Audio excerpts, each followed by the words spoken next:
tous les ans, que ce soit à Grenoble, que ce soit dans les quartiers nord de Marseille et là à Lyon, on en a la preuve.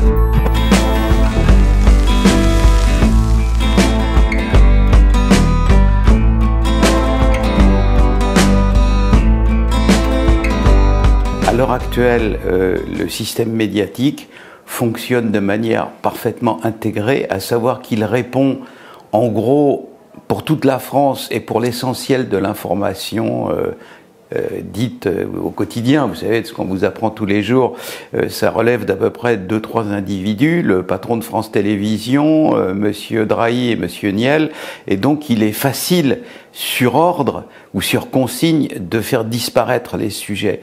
Et donc 6 mois avant les élections, qu'elles soient présidentielles, législatives ou quoi que ce soit, il n'est question que d'insécurité, mais regardez les médias, enfin, les grands journaux de province, les quotidiens nationaux, les télés, les radios, plus on approche du moment où il y aura la présidentielle, et plus c'est relégué dans les petits coins, voire ça a disparu. Ce phénomène existe déjà naturellement aux États-Unis, mais il arrive chez nous.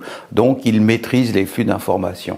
Ça n'est pas une raison pour se comporter comme eux, et donc nous allons parler effectivement de l'insécurité.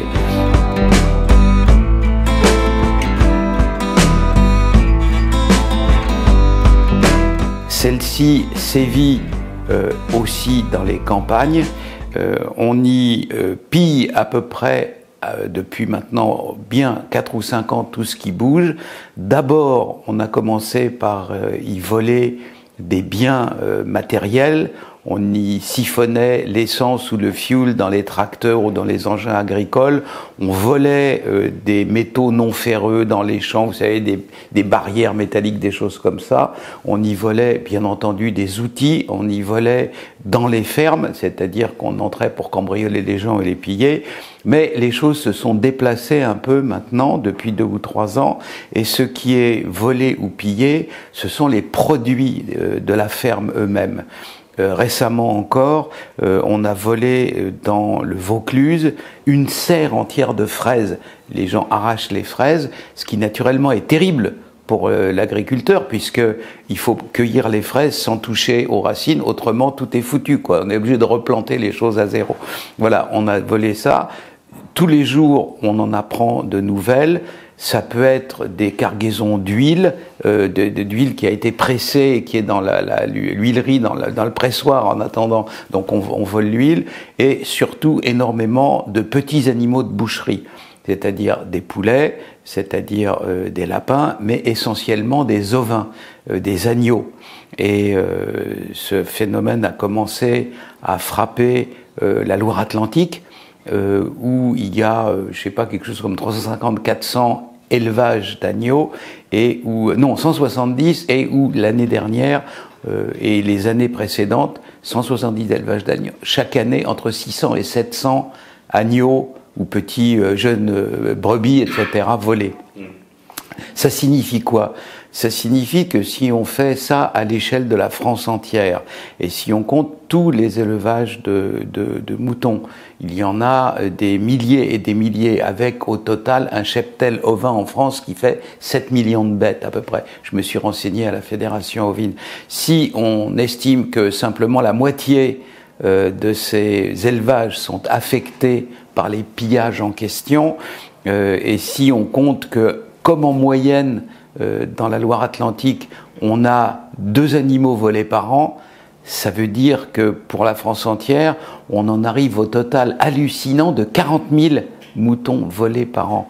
Alors là aussi, je me suis renseigné, les moutons sont destinés à la consommation. Quand ils sont abattus, quand on compte le prix des carcasses auxquelles ils vendent les carcasses aux bouchers, ça fait un préjudice pour de petites entreprises, quoi.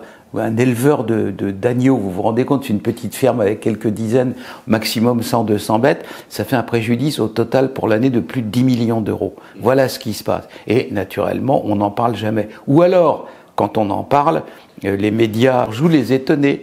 Mais d'où viennent les vols de moutons? Ça, par exemple, qui peut bien voler? On le sait.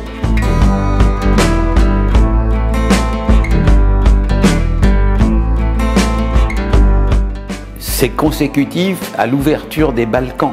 Il est évident que, bien entendu, on ne sait jamais à 100% tous les auteurs de tous les vols. Mais en revanche, on sait très bien quand il y a des arrestations qui est arrêté. 95 fois sur 100, 98, ce sont des nomades issus des Balkans. Alors, deux choses. Premièrement, ils volent les animaux pour les abattre et les manger eux-mêmes. Ou alors, il y a dans les formes de religion qu'ils ont des fêtes où il faut abattre un agneau et le manger, etc., comme l'Aïd pour des musulmans. Mais ceux-là dont je parle sont plutôt des chrétiens orthodoxes, c'est pas du tout des musulmans. Récemment, on a dit oui, c'est au moment de l'Aïd, ça n'est pas vrai. Hein.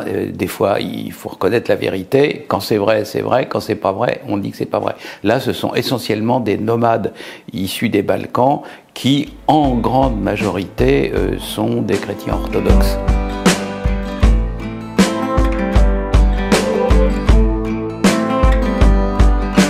Bien entendu, et de manière absolument imparable, puisque on ne peut pas élever des animaux et faire des récoltes depuis l'intérieur d'un coffre-fort. On ne peut pas sécuriser ça. Ce sont des territoires vastes. Il n'est pas possible, naturellement, de protéger au-delà de certaines pratiques de base, comme de fermer la porte à clé, etc., des exploitations agricoles.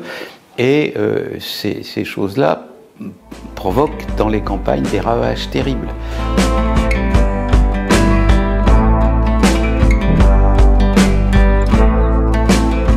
Alors, vous avez utilisé un terme intéressant qui est celui de désarmer, parce que effectivement, à Lyon comme ailleurs en France, les kalachnikovs sont dans un seul camp. Hein. Il n'y en a pas à droite et à gauche, c'est toujours du côté des bandes, hein, des bandes criminelles. Donc on passe des campagnes à la zone périurbaine ou à la banlieue des grandes villes.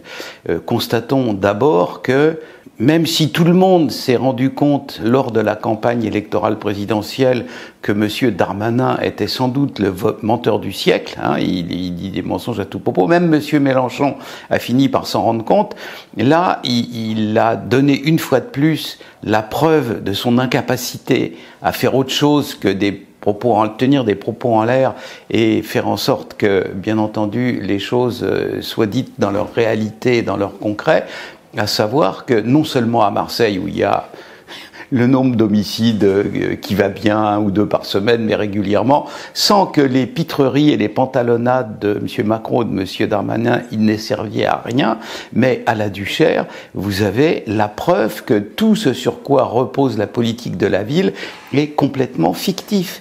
Sur quoi repose la politique de la ville? Sur l'idée idiote, mais vieille maintenant de plus de 40 ans, que les gens commettent des infractions parce qu'ils sont misérables, que c'est Jean Valjean qui est obligé de voler parce qu'il n'a pas de quoi s'offrir une miche de pain, et que si jamais on leur donne un cadre de vie agréable, et si jamais on leur donne des subventions ou des prestations, etc., ça s'arrêtera.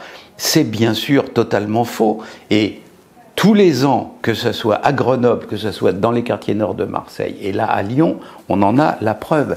Au moment où il y a eu les homicides tout récents, là avant-hier, au jour où on se parle, de la Duchère, la mairie, comme d'habitude, a pleurniché, a dit que tout ça était affreux, qu'ils ne se résignaient pas à ce qui est de la violence, etc. Ils disent pourtant on fait tout pour eux.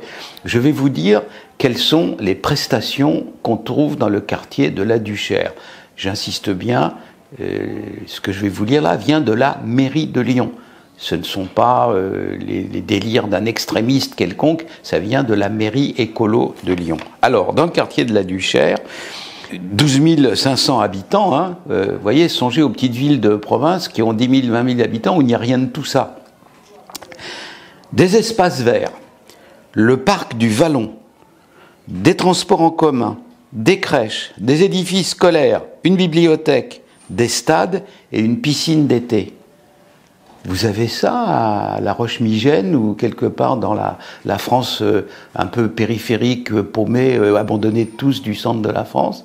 Vous n'avez naturellement rien de tout ça et étrangement, il n'y a aucun tir de Kalachnikov jamais, ni des actes de violence, ni des bandes qui ravagent tout et qui cassent tout, parce que, bien entendu, le problème ne réside pas dans la ville, mais dans ses habitants. C'est ça le problème. Alors j'ajoute que un adjoint au maire de la ville de Lyon dit qu'il ne suffit pas de détruire un immeuble pour faire disparaître les trafics.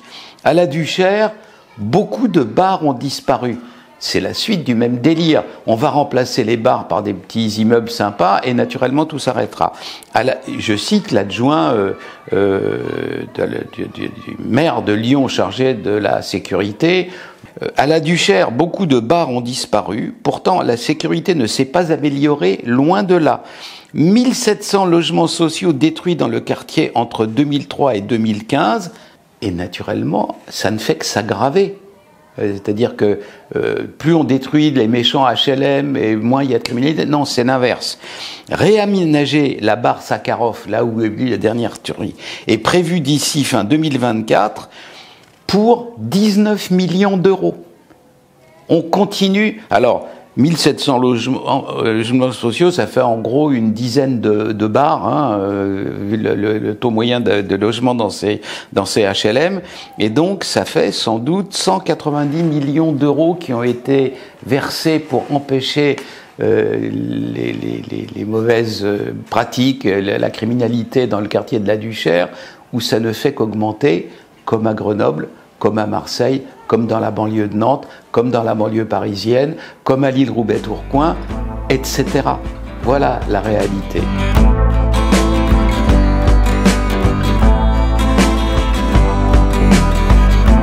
C'est-à-dire qu'on a affaire à un régime qui alterne entre les phases de gâtisme, où il pense ce qui est la définition précise de la maladie mentale, c'est de faire à chaque fois la même chose en espérant à chaque fois un résultat différent. Alors ça, c'est le fait d'inonder de fric et de démolir et de reconstruire. Bien entendu, vous, cher Marc, et moi, et tout le monde, pensons qu'il vaut mieux être riche et bien portant que pauvre et malade, mais là, ce n'est pas le sujet, puisque c'est pas ça le problème. C'est-à-dire que le problème ne vient pas des bâtiments de la ville, mais de ceux qui y habitent. Voilà la vérité. Et pendant ce temps-là, M. Darmanin continue à mentir en disant tout va bien, on résorbe la criminalité à Marseille, on résorbe la criminalité à Lyon. Tu parles. Il y a un truc qui est indéniable, quoi. C'est les Maccabées. Quand il y a des morts par terre, il n'y a pas de chiffre noir, on ne peut pas les contester.